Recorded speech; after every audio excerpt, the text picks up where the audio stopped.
DZRH, member, kapisanan ng mga broadcaster ng Pilipinas. Grabe naman korupsyon yan, kung totoo man yan. Diyos ko po.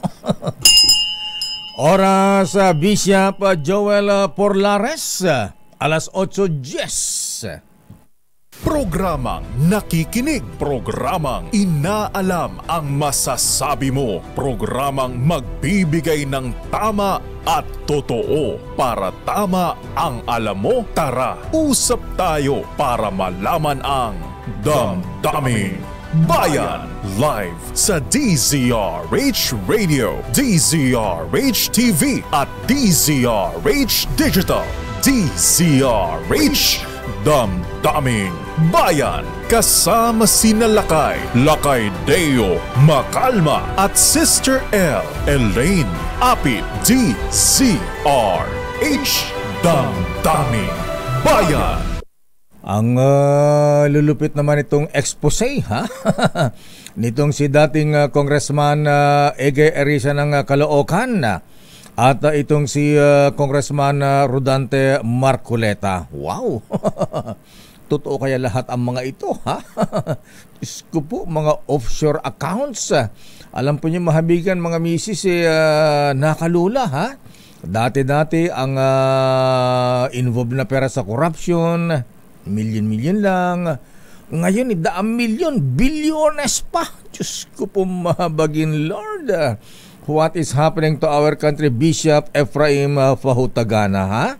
Alang ya, totoo kaya ito, ha? Anyway, malupit itong aligasyon, ha, ni Congressman Marcoleta, ha? At former Congressman Egay Erice. Anong sabi ni Boy George Malu, ha? Masasagutin ba niya ito, ha? Magpapaliwanag ba siya? Dito naman tayo sa DCRH, parehas naman tayo rito, ha? Ayan, kung nais niyang magpaliwanag, bigyan din natin siya ng chance dahil hindi pwedeng isang statement lang na demolition job. Ayan, kailangan magpaliwanag siya rito, di ba? Secretary Sal Panelo? Kasi sabi doon, ang DCRH no, ang number one. And I said, I agree. I agree simply because they have all the stations all over the Philippines, wherever you are. DCRH lang ang meron. Kaya ako, pag gusto kong makarating sa buong Pilipinas, any information, ang hinahanap ko si Henry Uri. Raindrops are falling on my head. So, yan po mahabigan, ha? When it rains, it pours, ika nga, ha? Nothing seems to fit. Wow, papasok nga ba ang bagyong Butchoy? Umuulan po ng basa, ha? Ingat, slippery when wet. Good morning, Attorney Vic Rodriguez. The former little president, abay, classmate Ray Briones, ha? Abay, talk of the town itong libro ngayon ni Attorney Vic, ha? Yung ang title ay The Kingmaker. Wow! How did he bring back Marcos in Malacanang? Wow! Meron ka na bang kopya, Doktora Isa Suntay, ha? Ayan, bestseller ito, ha? Ayan, abay, kailangan magkaroon tayo nito at pirmahan mo, Attorney Vic, ha?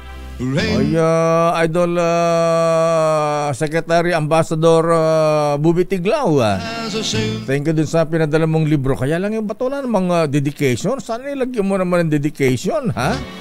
Ibabalik ko sa'yo para bigyan mo ng, lagyan mo ng dedication.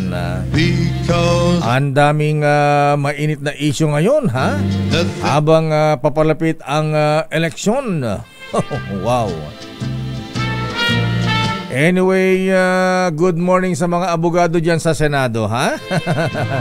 Abay, alam po nyo, mahabigan yung mga abogado dyan, nagpupustahan ba? Ayan, nung una po, nagpupustahan sila. Ang pustahan ng mga abogado dyan, ay good morning, very worshipful, Lino, ha? Linoong. Kasama ka ba sa pustahan ng mga abogado dyan sa Senado, ha? Abay, yung mga taga-Senado po, mahabigan ni ginagawang pustahan kung sisipot o hindi ang Mayor Alice Go sa pagdinig ngayon.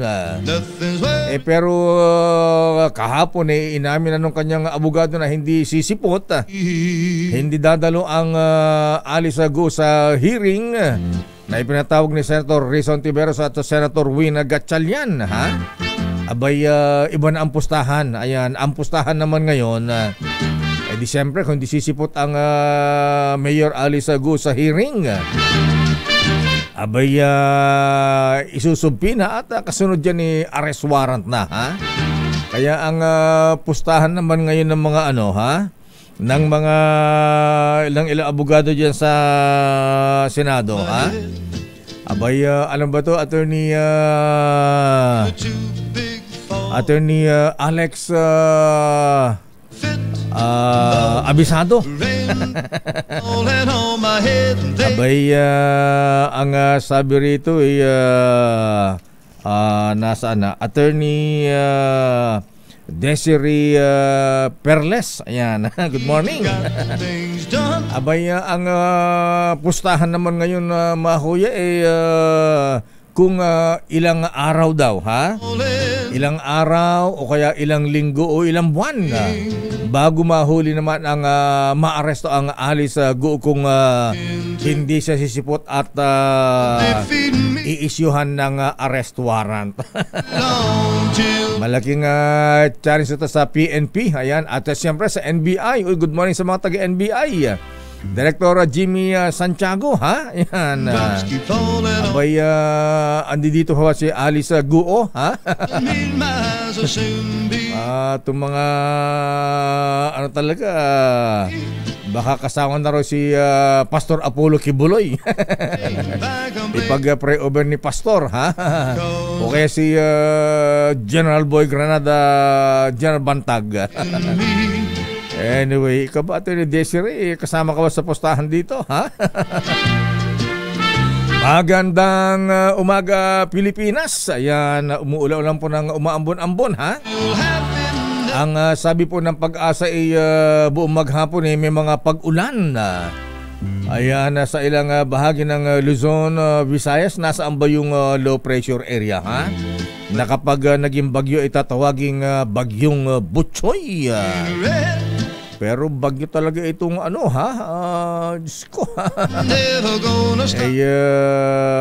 Ano itong expose daw ni Congressman Egay at ni Marcoleta, ha? Abay, baka daw pa ka na ito ng Smartmatic, ha? Pero kahit sino man ay may pakanadya mahabigan, kung totoo man itong mga ganitong aligasyon, abay dapat maimbestigahan, ha? Eleksyon po ito, mahabigan, ha? Kaya ba maraming gustong sumali sa administration ticket? Pagka midterm election kasi, mahabigan, karamihan po, mahabigan, nangyayari talaga ito. Tunay na nangyayari.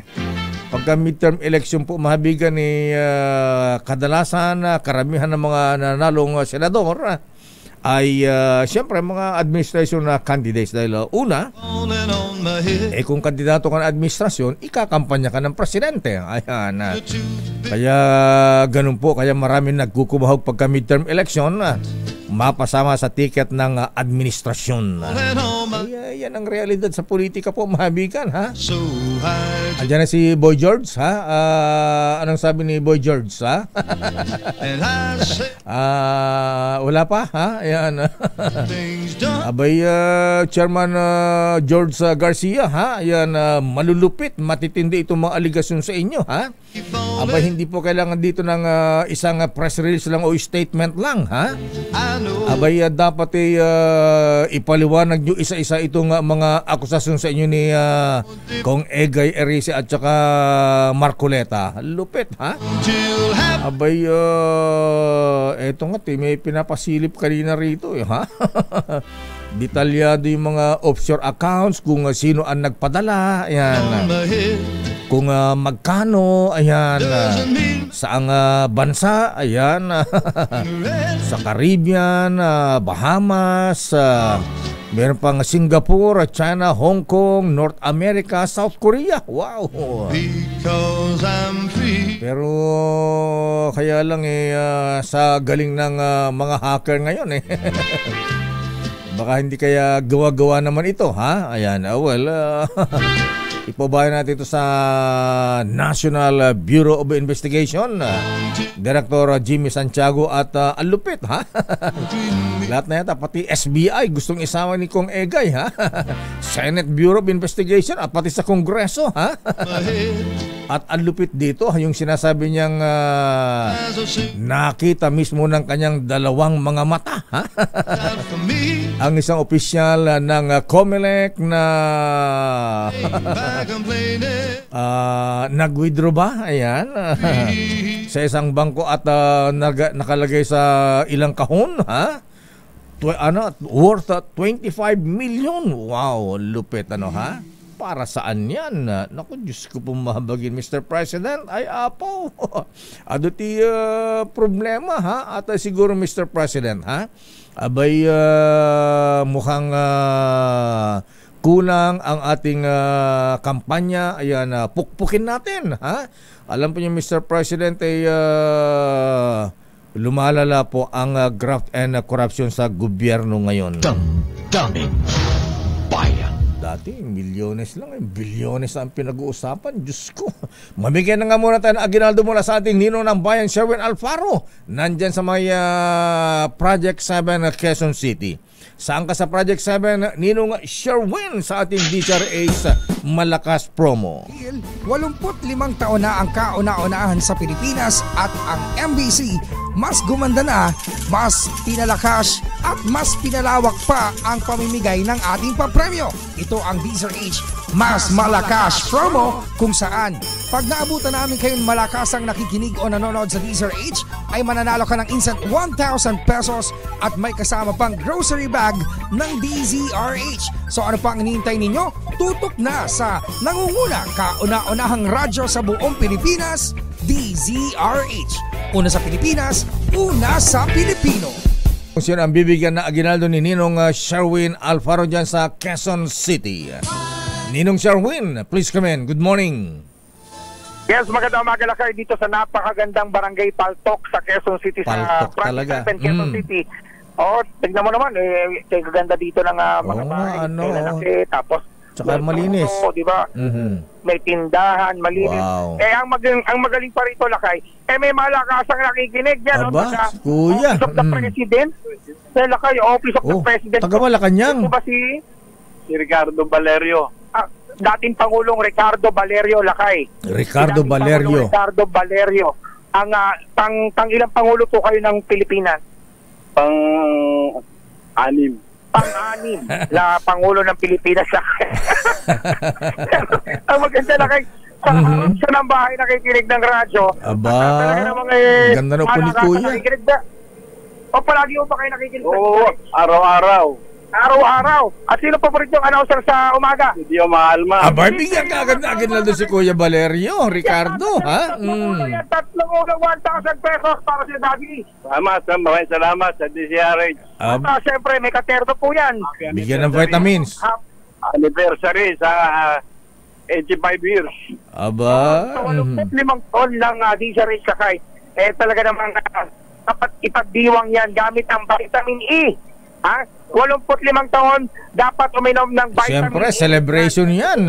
Pang-condition to, pang-condition. Pang-condition yan. Lalo na kayo Lakay, itong dating Pangulo ay maraming dinidesisyonan to sa buhay. Aba.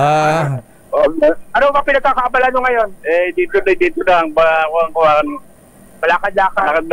Pawalis-walis. Ba, yan exercise sa umaga, walis-walis lang. Nag-office of the President. At syempre, yung vitamin A, may katerno yan na vitamin R at C. Yan vitamin R, C. Okay.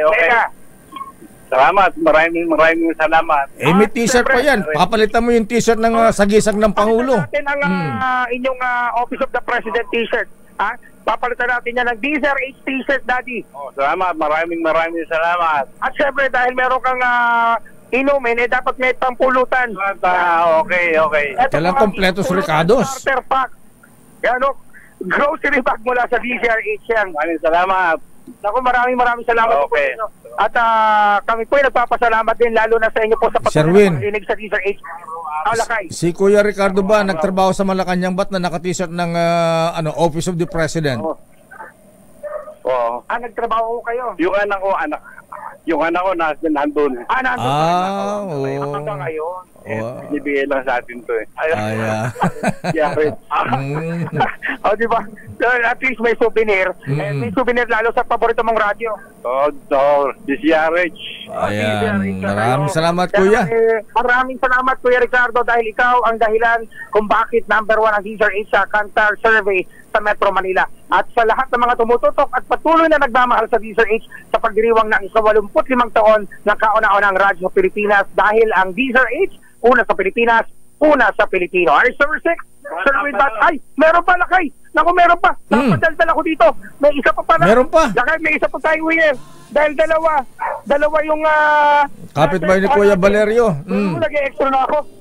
Lakay, medyo malapit lang naman yon. Sige, takbuhin mo. Usad lang ng sasakyan. Ayan. Ito na, tumatakbo na tayo. Hiritin mo. Sa pangalawang location. Ito lang yung sa, sa kapan itong Basa Street, Lakay. Ito sa Barangay Paltok. Itong Barangay Paltok parang bulubundok yung bahagi, Lakay, ng Project 7. May tataas, bababa na porsyon ng kalsada. At yung ating susunod na winner, may humarap pang taxi, sana bilisan niya. Takbuhin mo na. Ayan, Ayan na, sige. Andar lang. Pasasayang airtime. Ito na. Isang ano lang. Lakay, isang kembot na lang. Dahil yung susunod nating winner, Lakay, talagang nung na-tempo yung sasakyan natin, biglang sumigaw ng, DZRH malakas. Talagang alam niya yung promo ng DZRH na nandito sa kanilang lugar. At bibigyan din natin ng premyo itong ating... Alay naman yata, sa monumento pa yata yan. Ito na, Lakay. Andyan na.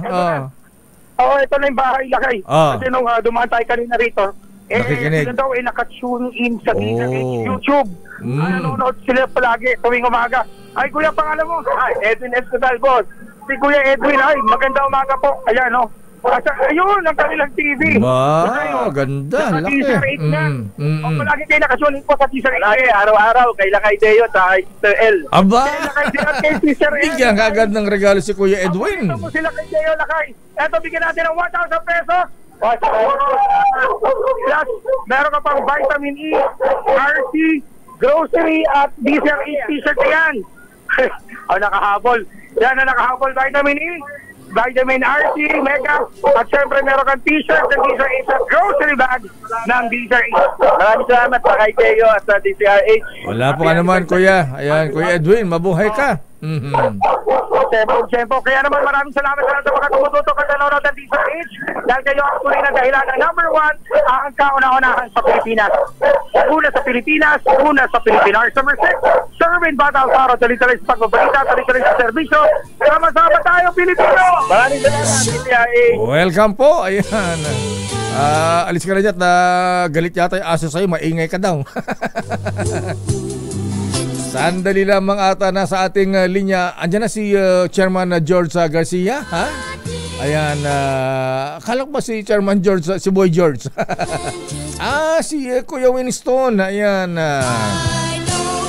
Nasa ating linya po, mahabingan ang spokesperson ng Presidential Anti-Crime Commission. Si ano bang ranggo ni Mr. Winston Casio, ha? General ba siya? Ayan. General Colonel Asek Yusek. Sir Winston Casio, sir, magandang umaga po sa inyo. Good morning. Magandang umaga po, Lakay. Winston lang po tayo. Winston. Talaga namang, di ba Colonel ka, sir? No. I'm not from the law enforcement. Ganun ba? Anyway, tatawag ko siya, Director. Winston na lang po. Winston. Okay na po tayo doon. Ayaw ng Marlboro, ha? Winston. O sige, Philip Morris na lang. Anyway, Kuya Winston, ayan, abay, medyo marami ang nagulat ditong laman ng vault na inyong binuksan, kaugnay sa isang niread ninyong Pogo office. Diyan po sa may... saan ba ito? Sa may... Fontana po. Fontana. Ayan, dyan po sa Angeles, sir. Ayan, ano-ano ang mga laman dito? At kanino nakapangalan yung mga dokumentong nako, pati mga bank accounts? Itong mga bilas na binuksan po natin, ito po ay nakalist dito sa nagtatago sa fugitive na partner ni Alice Leal Guo. Ang pangalan po ng fugitive ay si Wang Xiyang. Wang Xiyang. Yes, sir. Yung iba naman lakay na mga na mga bilas ay nasa pangalan ng kanyang mga convicted na rin na mga business partners na sila Xiang Ruijin at saka si Lin Baoying. Itong dalawa, si Baoying at saka si Ruijin, sila po ay na-convict na sa Singapore nitong nakaraang 2 buwan lamang nakakaraan for the largest money laundering case in that country. Nasaan po itong sina Wang Xiyang, Mr. Winston, sir? Si Wang Xiyang po ay nakalabas na po ng bansa because nakatakas po ito noong nireid po natin yung Bamban, yung Baufulan. Ang aming palagay meron din pong nag-leak doon sa aming raid na yon doon sa Sonyuan noong nakaraang March. So nakita po namin sa CCTV nung na-retrieve po namin yung mga CCTV na makuha namin yung cyber warrant, nakita namin na ilang minuto lang nakatakas po siya nung paparating kami, nakatakas siya, dumaan doon sa kanyang underground tunnel, alabas na po doon sa kabila. Opo. Wow, yung tunnel, ay curious ako sa tunnel, ayan, nasaan yung tunnel mula sa opisina, saan ang lusutan? Mula sa ground floor. Underground. Meron silang underground basement na na kwarto doon, parang panic room, nandun yung wine room nila, yung cake TV bar nila. At may isang kwarto doon, lagusan palabas, dire-diretso sa tunnel. Connected po yung 3 bilas doon sa loob ng Bamban, dadaan doon sa may area ng swimming pool, palabas na po. Then lalabas sila doon sa pinakadulong tunnel, 3rd villa. Paglabas na po nila doon, meron ng gate palabas noong 7.8 hectares na yon. Ang gagaling naman nila. Gaano kahaba, sir, yung Sir Winston, yung tunnel? Medyo mahaba-haba kasi tatlong bilas po yun na interconnected parang aral na aral sila kay El Chapo, talaga pong mga organized criminals po ito. Mga criminals po talaga ito. Kasi nakita nyo naman siguro yung niraid din ng Pampanga LGU na mansyon noong nakaraang weekend, di po ba? May mga underground tunnels din, may mga underground firing range pa. Talaga hong mga, tama ko yung sabi dun sa isang news item na nabasa ko, kahit si Pablo Escobar mapapahiya dito sa... talaga? Mapapahiya si Pablo Escobar at saka si El Chapo. El Chapo, opo. Grabe, oo. Napakatindi. Kung laki. Makita mo naman kung gaano kalaking pera ang dumadaan dito sa mga sindikatong ito, di ba? Billion ang pinag-uusapan natin. Billion. We're not talking of hundreds of millions anymore. Teka muna, Mr. Winston Casio, sir. Paano sila kumikita ng bilyon piso? Saan nanggagaling yung kita nila? Sa scamming po. Technically, sila ay nag-a-apply ng offshore gaming operation. Diba ba? Kaya lang, sa offshore gaming, nandiyan yung sports betting na tinatawag. Wala akong problema sa sports betting kapag legal po ang ginagawa nila. Kaya lang, nung isang gabi, kausap ko nga yung mga witnesses namin dyan sa Pamban. Sabi nga nila, initially, we allow sports betting to be played. Naglalaro daw nila and so on and so forth. Kaya lang, kapag medyo lumalaki na yung panalo, bigla nilang ikakat yung communication doon sa bettor. So, na-scam nila yung kanilang manlalaro. Not only that, sabi nga nila, meron din mga love scam, cryptocurrency scam, investment scam, dyan sa Bamban at saka laging dito sa Porac. So, kaya yung billion na kinikita nila Lakay ay galing sa panggagancho. Wow, oo. Actually, meron akong nakilalang rito, nagtrabaho sa Pogo rito, Pinay. Umalis sa Pogo dahil hindi nga daw niya maatim na yung ginagawang panduloko na inaakit yung mga customer nila na pakakasalan, ganun ba? Huhut-hutan pagkatapos yung scam.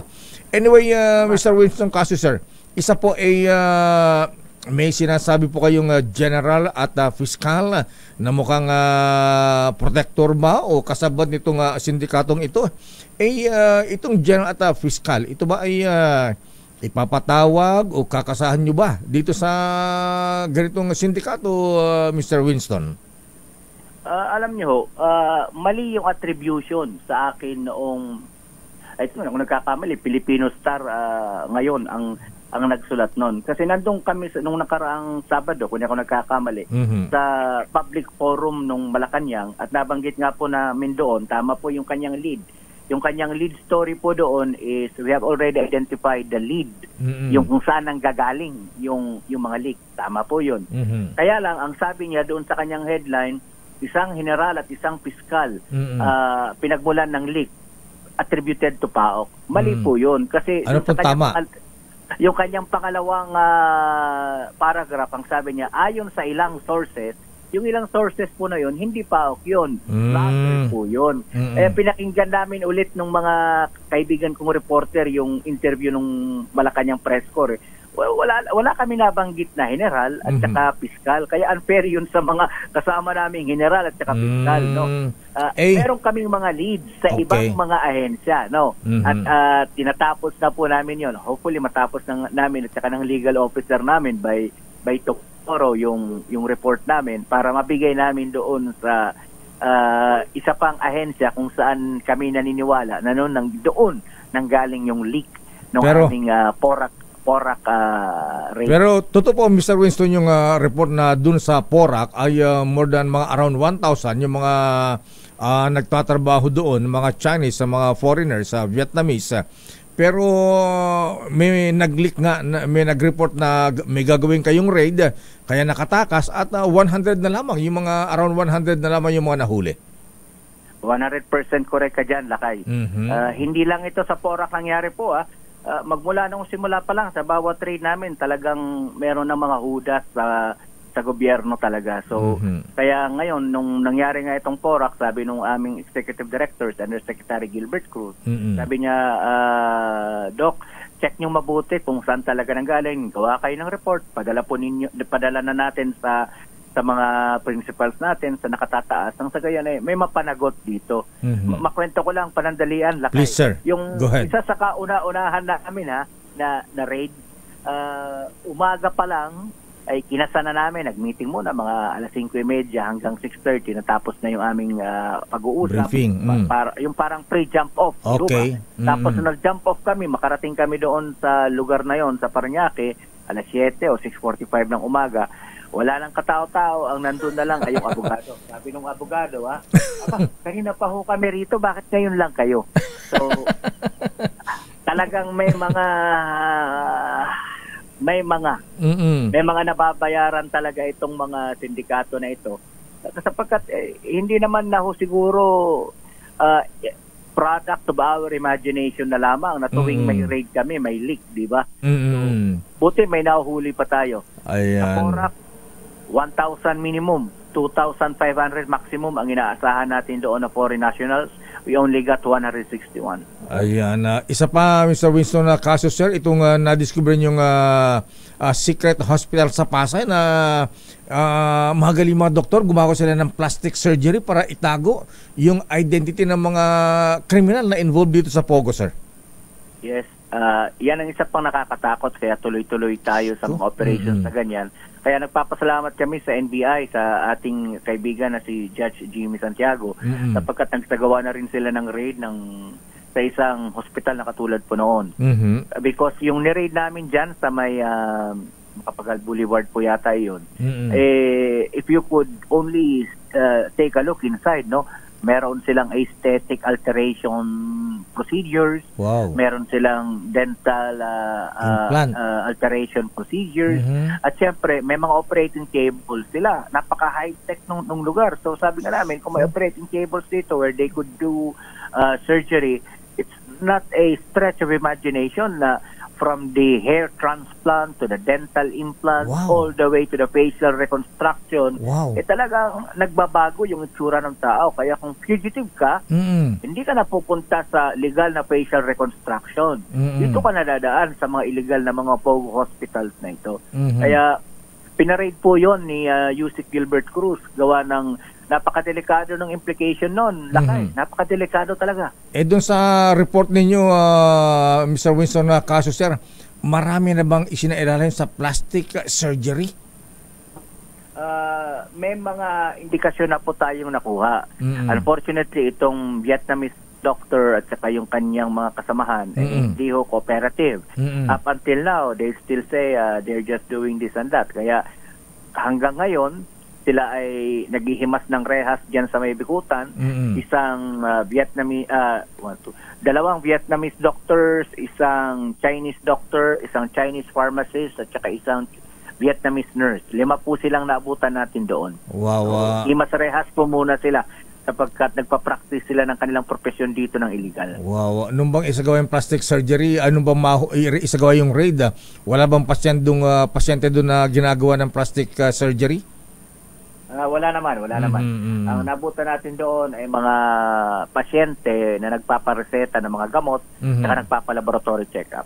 Ayan. So, dito sa Metro Manila at nearby provinces, marami pa bang ganitong klase na illegal operation ng POGO, Mr. Winston, sir? At ano ang plano po ninyo? Ang dami, Lakay. Ang dami po talaga. Kasi ang legal lang po, may 41 tayong mga legal na mga IGL or Internet Gaming Licenses. Ito po yung mga legal na mga offshore gaming. 41 all over Metro Manila. At yung one na ay yung Island Cove, yung dating Island Cove na nandiyan po sa may Cavite. So 42 lang po iyan na legal na offshore gaming. Tapos kaya lang, marami tayong nakikita all over the country. So, ang tanong ay, anong plano natin? First in, first out po kami, Lakay. Kasi maliit lang po na ahensya, itong PAOK, coordinating agency lamang po kami. Ay, ang tawag nga po namin sa aming sarili ay the PAOK 49ers. Kasi 49 lang po kami.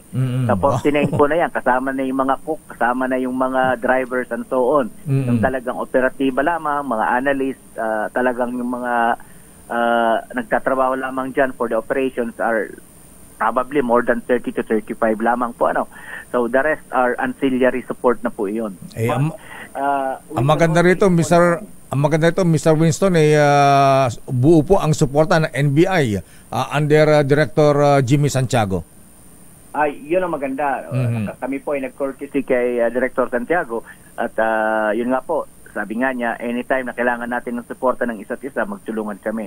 Meron kaming mga ikinakasa ngayon na mga anti-POGO raids kasama ang NBI, and in the next few weeks siguro, pag nabuo na yung ebidensya at saka warrant, we'll go and conduct another major raid.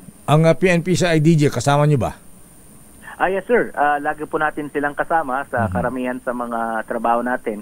Pati yung anti-cybercrime group at saka yung Women and Children Protection Center. Kasama po natin ang mga yan. At syempre hindi ho nawawala yung IACAT, yung Department of Justice, Interagency Council Against Trafficking, yung Anti-Money Laundering Council, kasama ho lagi natin yan, at saka yung Bureau of Immigration. Interagency ho tayo, interagency tayo lagi. Maganda. Isa na lang po, Mr. Winston Caso, sir. Ayan, itong mga naanak ko yung mga dokumento dito sa mga niready yung mga POGO hub, involved ba dyan si Mayor Alice Guo? Yung nakasuhan po natin siya doon sa Bamban. Ngayon, dito sa binubuo nating kaso sa Porac, Pampanga, nakikita rin po natin yung kanyang papel dito. Pangalan. Dokumento. Sa Porac. Yes, nakikita po natin siya. So, depende na po sa appreciation ng ating mga lawyers ng kasama ng task force ng Interagency Council Against Trafficking kung meron kaming sapat para makasuhan si Mayora Guo. Pero sayang nga, hindi yata daw siya mag-a-appear sa Senado ngayon. Opo, hindi raw po yata. Maliwanag niya yung kanyang mga partisipasyon pa po doon. Anyway, Mr. Winston Caso, sir, maraming salamat po at congratulations and good luck sa inyo pang mga susunod operation against dito sa mga illegal POGO operations. Thank you and good morning. Maraming salamat, Takay. Thank you, sir. At congrats din kay General Gilbert Cruz sa inyong mga miyembro sa PAOK CC. Thank you and good morning, sir. Thank you very much and good morning po. Mr. Winston Casio, ang spokesperson ng PAOK CC. Damdamin Bayan. Grabe talaga, Babalikan po natin lang pang mga balita. Ayan, antabayan po natin si Boy George, Akala ko ba sasagutin niya malo yung yung mga aligasyon ni Congressman Egay Erice kanina at Congressman Marcoleta. Anyway, babalikan natin yan. Oras, Chief Justice Alexander Jesmundo. Bilis na oras sa CJ. Alas 8:45. EO Executive Optical for expert eye care. Come to Ano nga ate, mamaya naman yung commercial mo. Bira ka talaga. Pasensya ka na, Chairman George Garcia, yan na mahirap din kasi pagka number 1 ka, ang daming pumapasok na commercial, Yan ang tinatawag naming good problem, mga kuya, mga ate. Damdamin Ito na, nasa ating linya na ang Chairman ng Commission on Elections, Chairman George Erwin Garcia. Chairman George, sir, magandang umaga po sa inyo. Naku, nawala na yan. Umaga din po sa mga kababayan natin. Ayan, maganda ba ang umaga mo? Inaalmusal ka kanina ni Congressman Egay Erice dito sa programa ni Katunying sa 2x2. Narinig niyo ba yung Hindi po. Tayo po yung ongoing mga meetings, kaya po hindi ko po napapakinggan. Pero okay lang po yun. Kasama po yan sa ating pong posisyon sa public service po na tinanggap natin. Eto na, rektang tanong na sa Chairman George Garcia. May aligasyon po sa inyo si Congressman Marcoleta at Egay Erice na meron daw po kayong mga foreign bank accounts, offshore accounts, Chairman Garcia, sir. Kahapon po doon sa press conference, wala pong binanggit Sir Lakay Deo ang ating kagalang-galang kongresista Marcoleta. Wala po siyang sinabi. Sabi niya, isang opisyal ng Commission on Elections. Tayo po kaagad nagsabi na unfair naman po sa ibang opisyal namin dito, yung anim kong commissioners at saka yung mga directors namin kung basta po nakalagay lang ay official. So sinabi ko po, ako po yun. Sapagkat may kopya po ako ng white paper na umiikot nung 1 linggo pa, inilala ko sa Kongreso at saka sa Senado upang merong miyembro na pwedeng mag-expose kuno nito at magsabi ng ganito. So yan po ay meron po nalaman na po natin yan. Na-discuss na nga po namin sa NBank at sinabi namin na paghahandaan natin yung mga ganyang klaseng malicious at saka misinformation at fake news. So, ni isa pong opisyal ng COMELEC, Chairman Garcia, sir, after na meeting nyo, wala pong nagsabi na meron silang offshore accounts? Wala po, Sir Lakay, at ako po ang nakalagay doon sa white paper. Ako po pinangalanan po ako doon sa white paper na iniikot na nilalako nga po sa Kongreso at saka sa Senado. So, kaya po kahapon, kaagad kong sinabi na wag na po kayong magpatungkol sa kahit sinong opisyal. Ako po yung binabanggit doon sa mismong white paper and therefore, hindi man binanggit ni Congressman Marcoleta. Ako po yung sinasabi po niya. At gusto ko pong sabihin sa inyo, Sir Lakay Deo, yes, sir, kahit isa na foreign account, wala po ako. Diyos ko po naman, 49. Daig mo pa yung pinakamayamang tao sa Pilipinas pag meron kang 49 accounts. Tapos yung mga lugar po na sinasabi, hindi ko pa po napupuntahan kahit kailan. Wala po akong visa sa mga lugar na yun. Lalo sa Amerika, hindi pa po ako nakakatuntong dahil walang po ang visa ko. Japan lang at saka po South Korea. So, nakakalungkot na may mga ganon. Ang ginawa ko po, Sir Lakay Deo, ay atin po kagad sinabihan ang NBI, may sulat po tayo, upang number 1, mag-imbestiga sino ang nagkakalat. Number 2, nagbigay po ako ng waiver. Kung ano man, totoo mga merong accounts na ganyan, na i-inquire po nila sa kanilang mga counterparts sa Interpol. Halimbawa, i-inquire po nila kung talaga nag-i-exist, akin ba yung account na yan. Pag may isa sa mga accounts na yon, sa 49 na napatunayan akin, mag-resign po ako as chairman ng COMELEC. Akala ko kung meron man sa kanila na yon.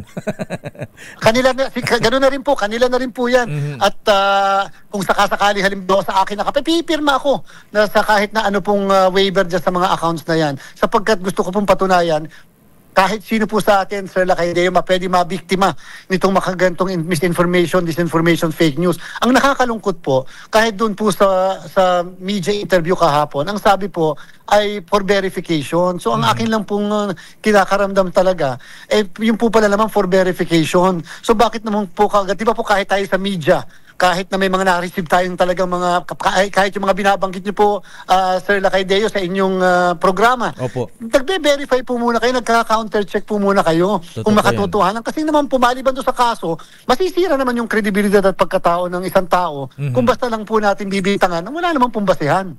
Ano kaya ang dahilan, Chairman, at saan sila kumuha ng mga detalye at sinasabing may mga bansang sinasabi offshore accounts sa Singapore, China, Hong Kong, Caribbean, Bahamas at inaabot daw ng 15.2 million US dollars o halos 1 bilyong piso, Chairman, at meron pang report na sinasabi na alam kung sino ang nagpadala, may pangalan at kung sino ang pinagpadalhan. Napakadali naman pong gumawa, Sir Lakay Deo, ng mga ganyan. Lalagyan mo lang ng mga number ng accounts. Tanong ba, totoo ba yung number ng accounts na yun? Kesa huwag ang pinaladala sa bangkong ito, papunta sa... Alam niyo po, ang Amerika, ang number 1 sa anti-money laundering. Napaka-imposible. Magpadala ka nga lang po doon ng simpleng, ng napakaliit na amount, talagang sobrang pagbusisi. Makapagpadala ka ba ng napakalaki? Makakabili ka ba ng bahay doon ng hindi bubusisiin ng anti-money laundering council nila po? So, parang, at kaya nga po sa akin, para na lang matapos yan, pati po ang anti-money laundering council natin ay ating pong susulatan ngayong araw. Nag-issue po ako ng sworn waiver ng lahat ng mga accounts na nakalagay. Nilakip ko po doon yung mismo white paper, yung lahat na nakalagay doon, at yun din naman po ang binasa kahapon sa presscon, ay sabi ko po, pabuksan, tingnan, alamin kung talagang kanino at meron bang nag-i-exist na mga ganyang klaseng account. May bahay po ba kayo sa abroad, Chairman? Wala po akong bahay sa abroad kahit isa, Sir Lakay, sapagkat una po, kahit nung nagpa-practice ako, hindi po ako makaalis, Sir Lakay, ng more than 3 days. Bilang isang election lawyer, ako po noon kasi ay kasama ko naman po nakapag-lawyer din ako kay Congressman Marcoleta, ay busy po ako noon, hindi po ako pwedeng umalis na maglalampas ng 3 araw, Sir Lakay Deo. At ready po kayong sumagot kung imbis mo kayo ng NBI, ngayon pati ang Senado at Kongreso ay hinihiling ni Congressman Ege Erisa kanina na dapat daw ay ipatawag kayo at maimbestigahan at ilang opisyal ng COMELEC, Chairman. Ay, opo, Sir Lakay Deo. Alam nyo, yan po ay kasama sa mga plano. Actually po, nabanggit na po sa akin yung mga planong gagawin. Kahit yung plan A, plan B. Yung plan A kasi nung una, wala, hindi naging successful. Pangalawa, yung tungkol sa Russia, hindi naging successful, hindi kumagat. Pagkatapos, madami pa po yun. Tapos ito, pagkatapos ang susunod pa po niyan, sasabihin ko na sa programa nyo, yung mga miyembro po ng komisyon, yung 6 ko pang commissioners, may individual na kanya-kanyang white paper din na ilalabas. At susunod po niyan, mga investigasyon. At pagkatapos po niyan, yung impeachment. Yan po yung mga gusto nilang gawin. Kasi nga po, ang purpose is to influence the result of the decision ng ating pong kagataas-taasang kagalang-galang na Supreme Court. Ayan, nabanggit ka kanina ni Congressman Ege Erisa na magpa-file sila ng impeachment at meron pa sinasabing opisyal ng COMELEC na nakita niya mismo sa loob ng isang bangko nag-withdraw ng malaking halaga ng pera sa isang bangko. Alam niyo ba ito, Chairman, sir? Sana po, kapag ako po, napakadali ko rin sabihin nakita mo si Deo Macalma o si nandiyan sa isang bangko. Sana po, di mas maganda para mapakita natin yung mismong CCTV ng bangko. Imposible wala CCTV. Sabihin nyo eksaktong date, sabihin nyo isang eksaktong oras, mapakita natin mismo yung eksaktong para kung talaga makita nagwi-withdraw. At isa pang isyong binabanggit, Chairman, yung issue po ng Miro system, yung magsasagawa po ng automated election. May sinasabi ka na si Chairman, ni Congressman Ege Erisa, Chairman, sir, na bakit daw hindi gamitin yung mga dating machines ng Smartmatic? Sinertify nyo raw po, Chairman, na pwede pang gamitin ito. Bakit after a few months ba or what, hindi na pwedeng gamitin? Kaya kailangan bumili ng magrenta ng bago mula rito sa Miro Company, Chairman. Sir Lakay, wala po kaming certification na ganyan, na ang sabi nga po namin ay unusable. Sir Lakay, diba po nung 2022 elections, kayo po yung saksing buhay na nagpapakonduct tayo na election. Di ba po madaming mga makina na talaga pinapaypayan, ginagamit na electric pan, hindi na po halos gumagana. Isipin nyo po, maggagamble ba ang COMELEC, yung present, under my leadership, na gamitin yung mga luma ng makina? At pagkatapos po binigyan naman kami ng budget ng Executive Department at ng Legislative Department. Ibig sabihin, national government policy na magkaroon tayo ng mga bagong makina kahit renta man lang. So ibig sabihin, hindi po ito polisiya lang o kagustuhan ng COMELEC. Ito po isang national government policy. So, sige po, kahit itanong natin sa sambayan ng Pilipino, alin niyo po ba ang gusto nyo gamitin, yung lumang makina o yung bagong makina? Na hindi na tayo magpapaypay, gagamit ng electric pan, yung mga nakatatanda, naghintay hanggang gabi para lang makaboto ng 2022 elections dahil gusto nila sila magpapasok ng mga balota nila sa nasirang mga makina. So, ayaw po natin mangyari yan sapagkat failure po tayo bilang isang komisyon kung yung convenience ng mga mamamayan hindi natin may ipagkaloob. Chairman, ito daw ginamit na sistema ng Miro sa ibang bansa katulad ng Congo, Iraq. Sumablay daw po. Chairman, ba't daw ito ang gagamitin pa natin? Ako, pasensya na po. Although hindi ako makakapag-discuss na extensively dahil nga po yan yung isa sa mga issue sa Korte Suprema Sir Lakay Deo. Pero, alam niyo po, yung mismong Congo at saka Iraq nag-issue po ng certification na maayos ang kanilang halala. Wala pong problema sa kanilang makina. So mali po yung disinformation. In fact, ito po i-announce ko sa inyong programa first time. Iniimbitahan namin yung mismong presidente ng Electoral Commission ng Congo dito sa Pilipinas. Sa mismo ang tanungin natin kung ano naranasan nila. Sa mismong nung sila rin mismo ay ginanyan sa mga nangyayari sa ngayon kung paano sila sinira din matapos may manalo na iba ng kontrata sa pagserbisyo sa kanilang eleksyon. Isa pang issue dyan, Chairman Garcia, Sir, bakit renta lamang itong gagamitin natin mula sa Miro? Bakit ang mahal? Abot po ng 18 billion, 8 ba o 18 billion, Chairman? 17.88 po, Sir Lakay. Ganito po yun, Sir Lakay. Ang hindi po nila sinasabi, naka-bundle po kasi Lakay. Ano ibig sabihin na naka-bundle? Yung kahalagahan ng mismong renta, 13 billion lang yon. Pero yung iba kasi, yung mga peripherals, ano yung peripherals? Ballot box. Kasama ang pen, kasama ang printing ng balota, papel ng balota, pagbili ng 2 bagong makina na gagamitin sa pag-imprenta ng balota, 600 million po yun. Pagkatapos kasama po yung pagtatayo, first time sa kasaysayan natin, ng 82 repair hubs sa buong bansa. Bawat isang probinsya meron. Dati po Santa Rosa lang ang ating repair hub. Pagkatapos po kasama rin po yung pagtitrain ng mga guro at saka mga technician na gagamit sa araw. 7,000 po yun, 8,000 na technician. Ang teachers po na ititrain natin, Sir Lakay, ay almost 1 million sa buong bansa. So yan po lahat ng yan ay kasama po doon sa kontrata po nila. Kasama po doon sa mismong nakapackage. Ika nga, iniwalay po namin ang transmission at saka po yung tungkol sa internet voting. Ayan, nabanggit nyo rin kahapon na Chairman na itong paratang aligasyon sa inyong matindi sa inyo ay isang demolition job. Kaninong may pakanan nito? Smartmatic po ba? Nagbigay po ako ng informasyon sa ating NBI. Nasa kanila na po yung mga kamay. Naniniwala naman po tayo sa integridad at kahusayan ng ating NBI na alamin ang pwede pong yung punot dulo at sino ba talaga ang umiikot para lang masimulan itong mga demolition jobs na ito. Hindi lang sa akin, sa buong komisyon. Ang purpose nga po nito ay impluwensyahan yung desisyon ng Korte Suprema. At siyempre, integridad ng ating eleksyon sa 2025. Sana po malaman at madetalye ng NBI yung mga masasamang tao na nasa likod po ng demolition job na ito. Ayan, nabanggit nyo rin po, Chairman, ang integridad ng eleksyon sa darating na eleksyon sa 2025. Ano ang assurance po ng Commission on Elections sa Chairman Garcia, Sir, na ang ating eleksyon ay honest, ayan, peaceful, walang dayaan dito sa idaraos na eleksyon na Chairman Garcia? Sir Lakay Deo, alam niyo po, una maraming salamat po sa inyo.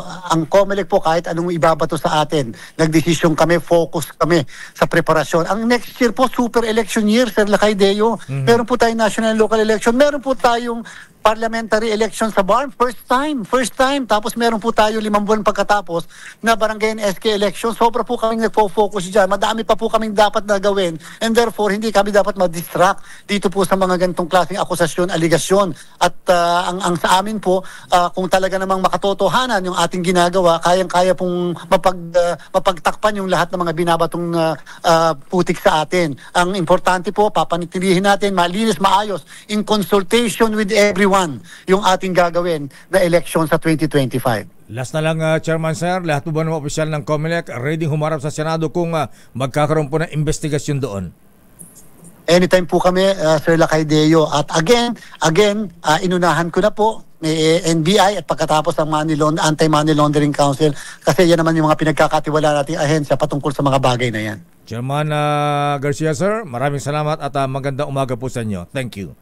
Maraming salamat po, Sir Lakay. Mabuhay po. Kabigan ang Chairman ng COMELEC, Chairman George Erwin Garcia. Damdamin Bayan. So, mga kuya, mga ateng, narinig po natin magkabilang panig yung aligasyon ni Congressman Egay Erice, at itong sagot ng chairman ng COMELEC, George Garcia.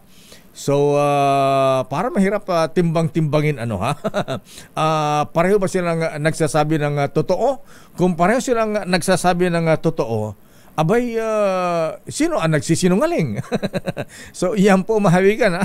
Medyo malupit, matindi itong isyong ito habang nalalapit po ang eleksyon. So, hintayin natin kung ano ang mangyayari at yung pending din na kaso sa Supreme Court. So, sa COMELEC, sino ba ang chairman ng Committee on Suffrage and Electoral Reforms? Aba, si Super Ate, ikaw pa rin ba may hawak ng committee yan? Senator Amy Marcos.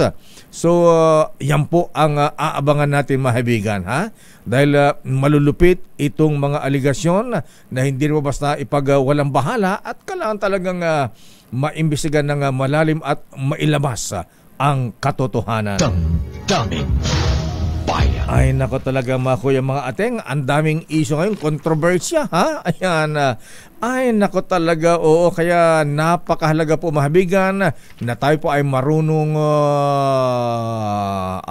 mag-analyze. Ayan, at siyempre, kailangan marunong tayong manindigan.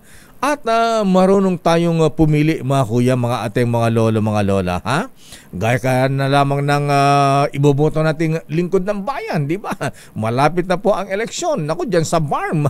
Mukhang malupit ang eleksyon dyan sa BARM. At siyempre yung katulad din ng pagpili ng mga kasama sa buhay, ayan, pagpili ng karir, at sa mga kaibigan at maging sa pagbili ng gamot, mga lola, Ayan, para value for money, ang ating mga gastos. Affordable man ang mga generic medicines, pero hindi naman pare-pareho ang mga ito. Kapag may reseta ang doktor, piliin ang Rhea Generics. Nakipag-partner ang Rhea Generics sa mga malalaking pharmaceutical companies sa mundo para gumawa ng mga world-class na mga gamot sa parehong pasilidad at bansa, kung saan din mismong ginagawa ang kanilang mga kilalang branded medicines. Kaya pareho ang bisa at kalidad, pero sa abot kayang halaga. Ang Rhea Generics po ay gawa ng Pfizer, Viatris, Sanofi, GSK, Otsuka, Merck, Fresenius Kabi, AstraZeneca, OEP Philippines, Landbank at Boehringer Ingelheim. Tandaan, kapag may reseta ang doktor, piliin siyempre ang Rhea Generics. Dahil naman po ang reseta sa Mercury Drug. Rhea Generics, tunay na world-class ang kalidad sa abot kayang halaga. If symptoms persist, consult your doctor. Damdamin Bayan. Standby, Let Narciso, reporter in Malacanang. Ano ang latest kay Pangulong Marcos? Di sila nakita ni Vice President sa Cebu kahapon sa pararong pambansa. At standby, Raymond, ano ang gagawin ng Senado ngayon na hindi raw sisipot ang Mayor Alice Guo sa hearing? Standby din manang Milky Rigunan. Aba, maingay uli itong si Congressman Rodante Marcoleta ng Sagipa Party List. Oras, ganap ng alas 9. Oy, good morning kay Mr. Cesar Lee, Bossing, ha? Yung may-ari ng bangkong sinasabing pinag-withdrawhan ng isang ng pera isang taga-Comelec bangko ng kaibigan mo, ha?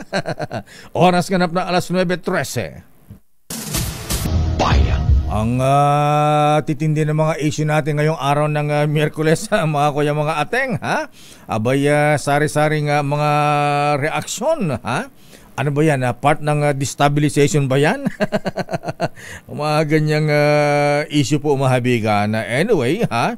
Abay, kung may mga ebidensya naman, dapat tignan. Wag po nating ipagwalang bahala, ha? Kung wala, wala. At least hindi tayo nag-ano rito, ha?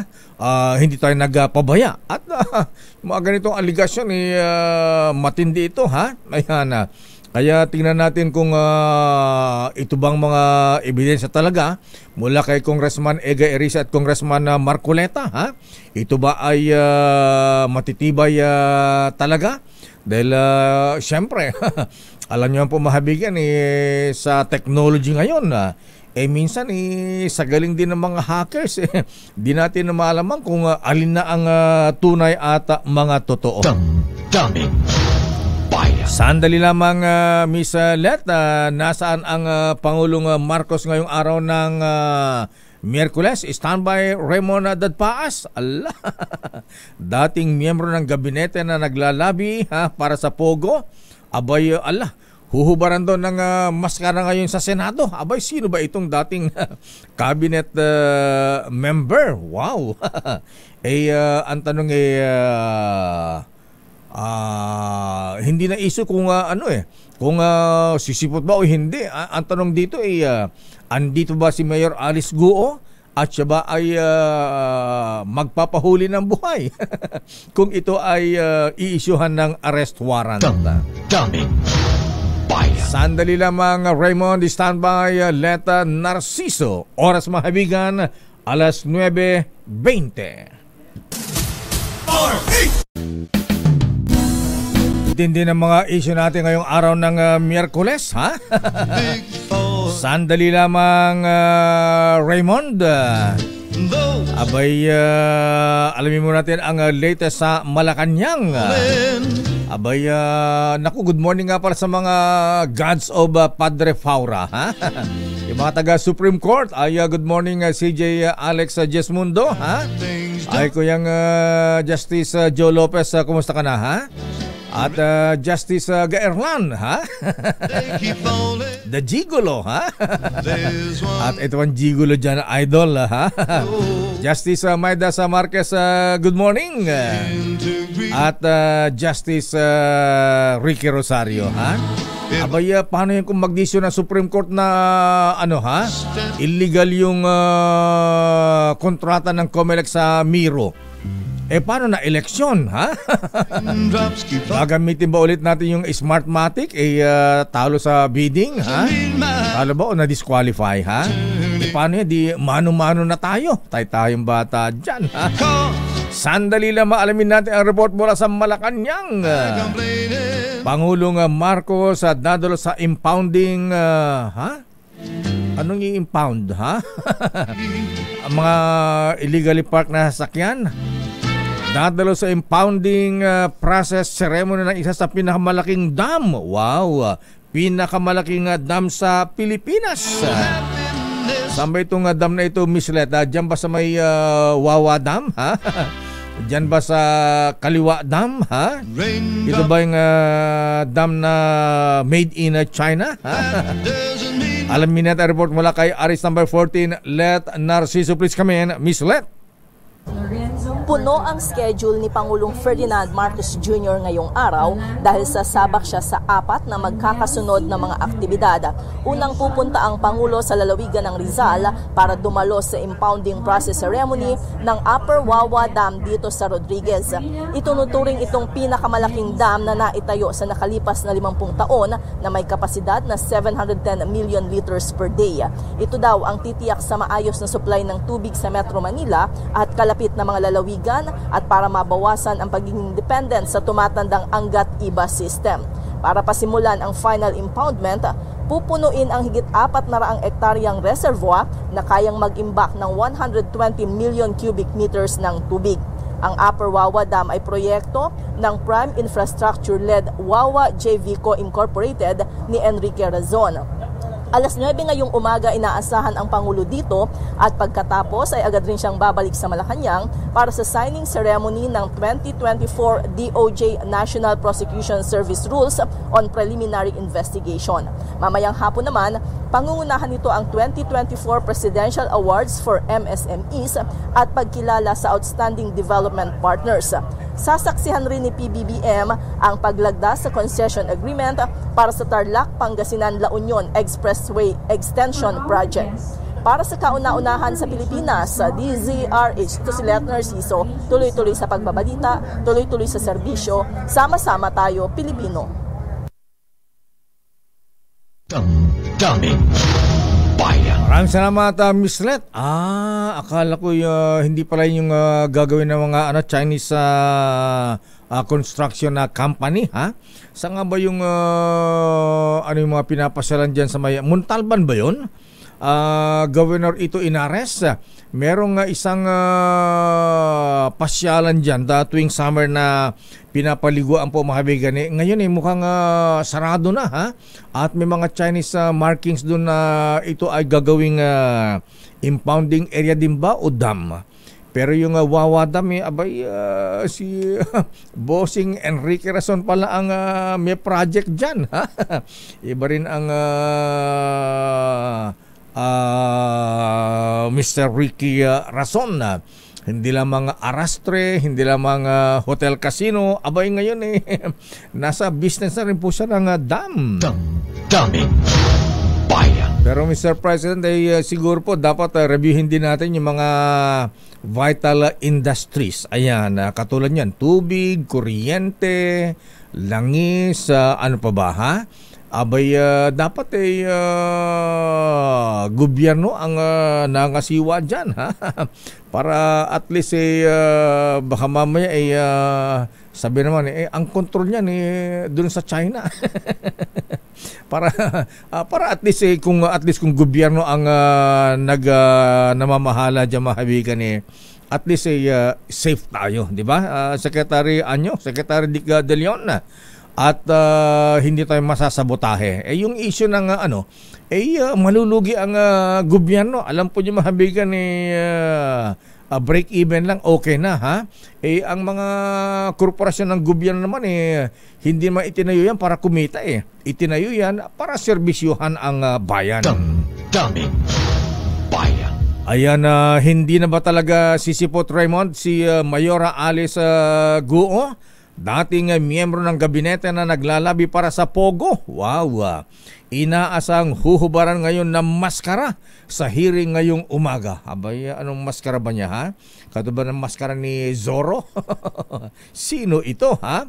At ang tanong ko pa, Raymond, ngayong hindi sisipot ang Alice Guo, ano ang gagawin? Ayan, alam pa ba kung nasaan siya naroroon? Aris number 28, Raymond at Paas, please come in. Raymond.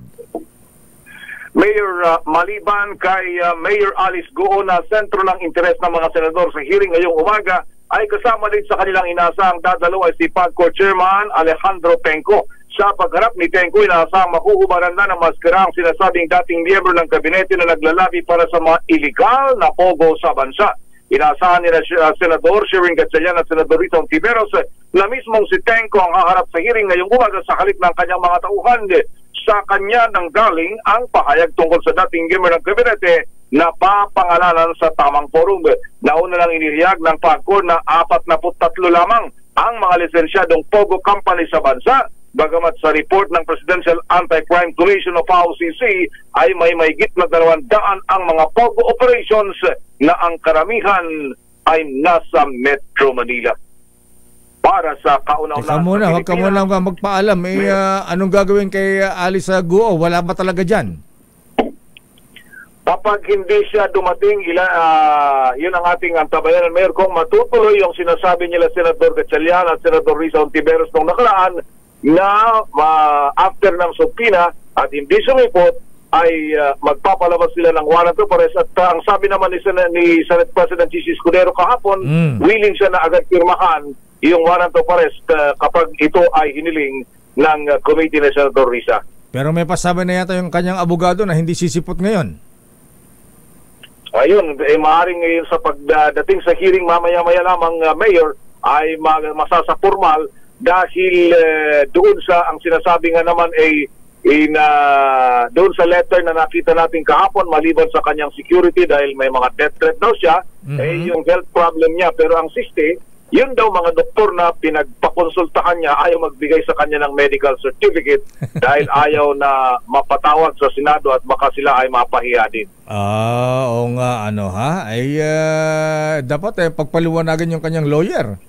Si Attorney Stephen David ba?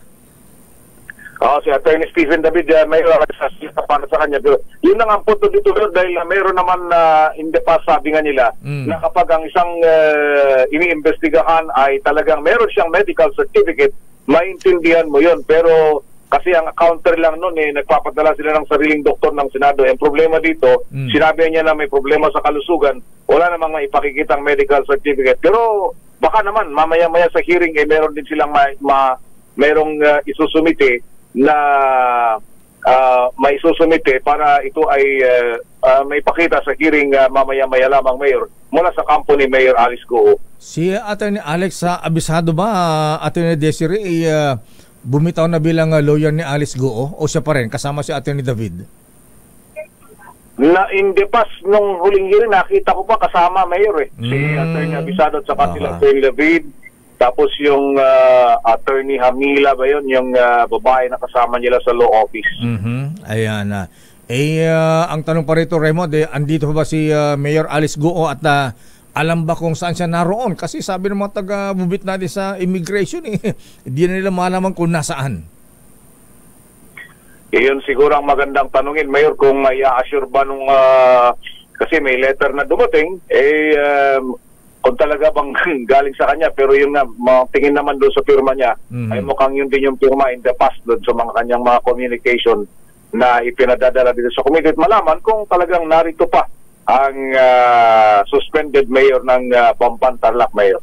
Kasama ka ba doon sa mga nagpupustahan sa Senado kung ilang araw bago mahuli, ilang linggo bago mahuli, ang Mayor Alice Goo kung i-issuehan ng arrest warrant? May mga usap-usapan dito. Marami yan. Meron pa yung kay, di ba? Meron pa yung kay Pastor. Meron pa yan na pinag-uusapan din yan. So, may maraming, siguro kapag nasa formal na yan, pag-uusapan meron kapag luwabas na yung warrant. Dati sa Binondo lang nagpupustahan ng ganyan. Ngayon pati sa Senado, malaki ba ang pustahan dyan? Hindi ko alam na yun. Alam mo naman dito, marami ding mga abogado yung mga abogado yung mga nakausap na ating bubit Anyway. Pwede, maraming mga legislative staff dito, tsaka mismo mga empleyado din dito sa Senado. Ayan. Sabi nga, baka daw kasama na si Jel Bantag. Anyway, kwentuhan lang naman yan. O, teka muna, linawin nga natin, si Senate President Chis Escudero ba ay talaga mamagitan kina Senator Alan Peter Cayetano at Senator Nancy Binay? Sa tono ng pananalita niya kahapon, Mayor, malalaki na daw sila kasi yung isa 12 years na sa Senate, yung isa 15 years. Ano pa ba yung mga ganong klase pa ba kailangan pang sasabihan mo kung ano ang tama at hindi tama. Yung parang ganun ang tono ng pananalita niya kahapon, Mayor pero pagpakinggan mo naman si Senate Majority Leader Francis Tolentino, siya yung medyo talagang siyempre hindi nawawala ng pag-asa na kahit na mayroong kaso, lahat naman ng bagay pwedeng pag-usapan na kung mapagkasundo dahil isa naman sa proseso. Kaya lang, hindi lang siya ang pwedeng mag-decide, kundi kung sakasakali ay didesisyonan na ng kanilang yung buong committee, Senate Committee on Ethics. Ang sabi niya, 7 daw yung membership ng committee yon, pero hanggang ngayon 6 pa at kailangan pa nila ng isa. So sa pagbubukas muli ng sesyon ng itong sa 22, baka makumpleto na sila at mapag-usapan. Pero hindi naman kaagad-agad dahil siyempre i-convene pa yun, mag-uusap pa. Then after mga parang tingin niya, sabi na after 15 days pa, pwedeng magkalinaw kung anong mangyayari doon sa final na ethics complaint, Mayor. Isa pa, Raymond, ayan, tanong mo si Senator Amy Marcos pa rin ba ang chairman ng Committee on Suffrage and Electoral Reforms? Siya pa rin, Mayor, siya pa rin. Ayan, hinga mo ng reaksyon kung ano ang gagawin kasi sabi ni Congressman Ege Erice kanina rito, yung complaint nila against COMELEC doon sa issue ng Miro at maging doon sa offshore account. Sinasabi kanina doon sa panayam ni Tunying sa 2x2 ay mag-sasubmit ng mga dokumento sa Senado at gusto maimbestigahan ng Senado itong kontrobersya sa COMELEC ngayon, Raymond. Doon sa mga previous hearing ni Senator Amy, narinig na namin yung kino-question niya talaga tungkol doon, kaya gusto niyang kasi ang hinihingi nila doon is parang yung tono din ng pananalita kanina ni dating Congressman Egay Erice na kumbaga kailangan patunayan ng COMELEC at mismong ng Miro na reliable yung kanilang sistema sistema. Dahil ipareho sila ng tanong saan nyo ba nagamit yung ganyan? Yun, binabanggit nga ang system. Medyo yung kasing mga binabanggit na bansa sa Africa, sa Congo, Iraq. Hindi sa Iraq. Kumbaga para bang may eleksyon doon. Yung ganun nga ang usapan ng hearing na parang anong klaseng eleksyon doon? Yung mga parang ganun. Sabi ni Congressman Ege yun nga yung iba kasi ang system naman kasi sa atin kung minsan kapag kinwestiyon mo yung Miro, iniisip nila Smartmatic ka na. Magic, Smartmatic. Parang gano'n pero interest din naman, sabi nga nila mas maganda di hamak yung record nung dati. Itong bago kasi para bang hinihingan nila ng patunay na talagang reliable siya na pwedeng talagang sandalan para sa eleksyon natin sa susunod na taon. Kasi nga marami na ang nagdududa doon sa resulta ng Smartmatic nung nakaraan na Mayor. Sabi ni Chairman Garcia nung ma-interview natin kanina, meron daw isang ilang opisyal ng COMELEC doon sa pinagdausan ng ng eleksyon na gamit ang sistema ng Miro at magpapaliwanag na maayos yung kanilang paggamit naman daw.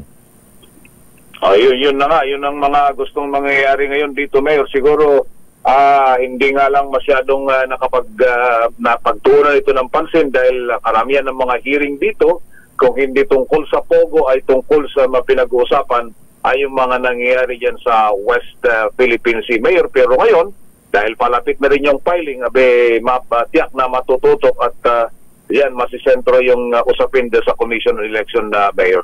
Ayan. Yung dating cabinet member, ipapatawag ba ng Senado na involved sa Pogo? Kapag pinangalanan siguro, Mayor, mamaya ni Chairman Tenco kung sakasakali, then kailangan mapagbigyan din ang pagkakataon na magpaliwanag kung sino man siya, Mayor. Okay, sige, abangan natin. Maraming salamat, Raymond. Mula dito sa Senado, alas 10 ang nakatakdang hearing ng Senate Committee on Women and Children hinggil pa rin sa Pogo, lalo na yung ni-raid dyan sa Bamban, Tarlac, na iniugnay kay Mayor Alice Goo at ganoon din sa Porac, Pampanga na nababanggit naman ang pangalan ni Mayor Jing Capil. Mula sa Senado, para sa kauna-unahan sa Pilipinas, TZRH, ito si Raymond Advaz, tuloy-tuloy sa pagbabalita, tuloy-tuloy sa serbisyo, sama-sama tayo, Pilipinas. Daming Mula sa Senado, dumako tayo sa Kamara. Record high attendance sa State of the Nation Address ng Pangulong Marcos. Inaasahan. Abay, tungso na. Pagandahan na naman ng mga terno dyan. Mga damit na mga senadora, congresswomen, at mga bisita dyan. Aris number 12, Milky Regunan, please come in. Milky. Lakay tinatayang pinakamaraming dadalo sa ikatlong State of the Nation Address ni Pangulong Bongbong Marcos sa July 22. Ayon kay House Secretary General Reginald Velasco, overwhelming ang pagtanggap ng mga bisita sa ipinadala nilang imbitasyon kung saan 2,000 guests ang nagkumpirma ng dadalo. Salit na +1 lang ang kasama ng isang kongresista, pinayagan na magsama ng halos 20 guests gaya ng mga mayor, vice mayor at mga local officials. Ang plenary hall ay may seating capacity na 1,312 pero dahil sa mga dagdag na bisita, sinabi ni Velasco maglalagay sila ng 500 monoblock chairs. Kaya abot sa 1,814 ang papasok sa plenary hall. Sa hindi ma-accommodate sa plenary hall, sinabi ni Velasco, magbubukas sila ng mga dagdag na viewing room para sa mga bisita. Sa kasalukuyan, sila dating Vice President Jejomar Binay at Leni Robredo Lakay ang nagsabi na hindi sila makadadalo sa SONA. Ang final interagency coordination meeting ay gaganapin naman sa Lunes na kabibilangan ng walkthrough sa plenary hall sa back entrance kung saan dadaan si Pangulong Marcos at sa north at south wings. Nadadaanan ng mga mambabatas at iba pang mga bisita. Dagdag pa ni Velasco, mahigpit ang koordinasyon ng Presidential Security Command at ng House at Senate Sergeant at Arms para matiyak ang seguridad hindi lamang ng Pangulo, kundi lahat ng mga bisita na dadalo sa SONA. Para sa kauna-una sa Pilipinas, Milky, DCRH, yes, Sakay. Ready na ba yung terno mong made in Ilocos region? Ayo, Lakay. Siyempre, Abel. Ayun, Abel.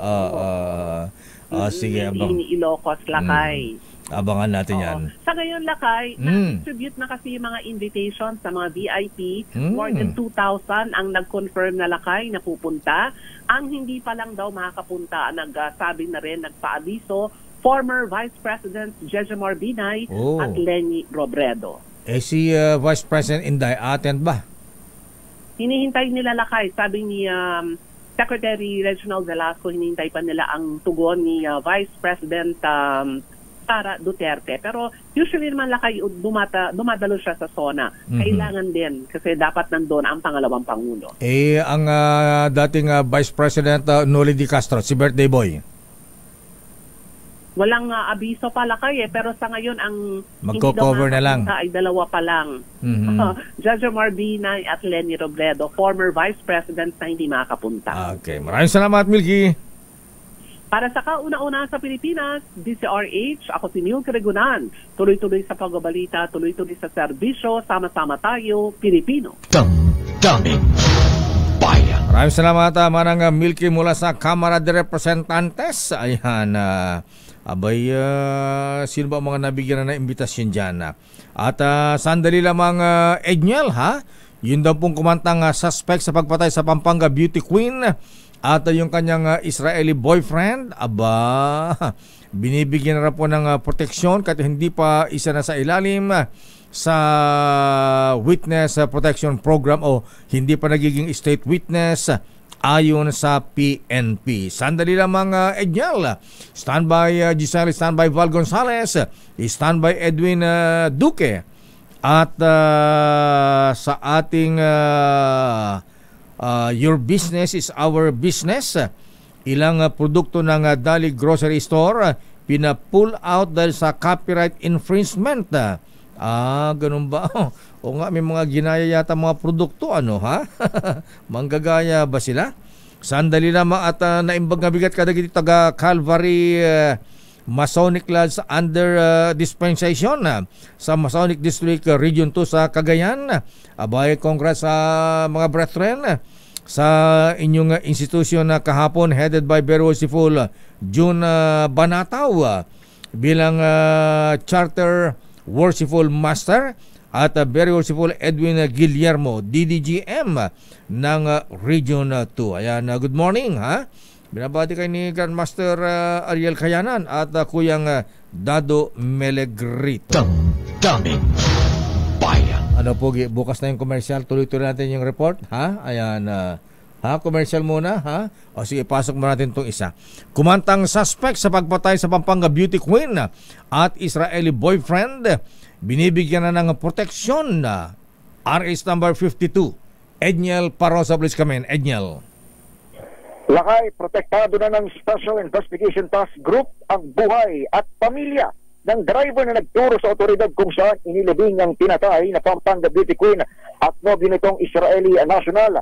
Ayon kay Philippine National Police Chief o Philippine National Police Spokesperson, Police Colonel Jean Fajardo, maraming nilalaman itong si alias Junjun. Kaya kahit pinag-aaralan pa lamang siyang gawing state witness, binibigyan na siya ng security ng SITG. Ginawa ni Fardo payag sa pulong balitaan sa Campo Crame kung saan sinabi rin niyang pinag-aaralang gawing state witness na itong kumantang inutusan umano ng isa sa mga primary suspect para i-drive ang sinunog sa sasakyang natagpuan sa Tarlac. Pero paliwanag ng tagapagsalita ng PNP, kailangan munang makasuhan bilang suspect itong witness bago ang motion ng PNP para siya ma-discharge at gawing state witness.